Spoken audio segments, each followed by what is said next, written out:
இங்கிலீஷை நிறுத்தாமல் அப்புறம் அதுக்கும் நீங்கள் வேற ஒரு மொழி தடுக்கிறத விட முதல் இங்கிலீஷ்னால மற்ற எல்லா லாங்குவேஜும் அழிஞ்சிட்ருக்குது. அழியிற லாங்குவேஜை முதல்ல தடுத்து நிறுத்துங்க.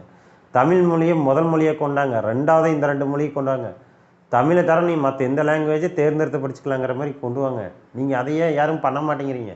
இங்கிலீஷை தான் மெயினாக வச்சு படிக்கிறீங்க. இப்போ நடக்கிற அத்தனை சிபிஎஸ்சி இருக்குது, மெட்ரிகுலேஷன் இருக்குது, இப்போ புதுசாக இன்டர்நேஷ்னல் ஸ்கூல் இருக்குது. இதிலே என்ன இருக்குது? 5வது படிக்கிற, அதாவது ஒரு 15 வயசு 10 வயசுனா அவனுக்கு எல்லாமே தெரியும். எல்கேஜி யூகேஜி குழந்தை கொண்டு எல்லாத்தையுமே இப்போ குதிரை சவாரிங்கிறாங்க. அந்த குதிரையாக்கி அந்த குதிரையை ஓட்டவே தெரியாது அந்த குழந்தைகளுக்கு. அதுக்கு தனியாக ஃபீஸ் வாங்குறீங்க.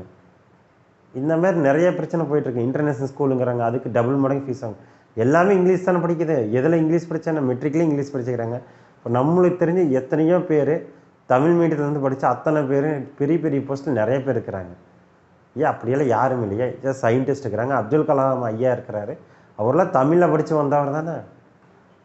திறமைங்கிறது எந்த லாங்குவேஜை எதில் படிக்கிறதுங்க முக்கியம் இல்லை. நம்மளோட திறமையை நாம் தான் வளர்த்திக்கணும்.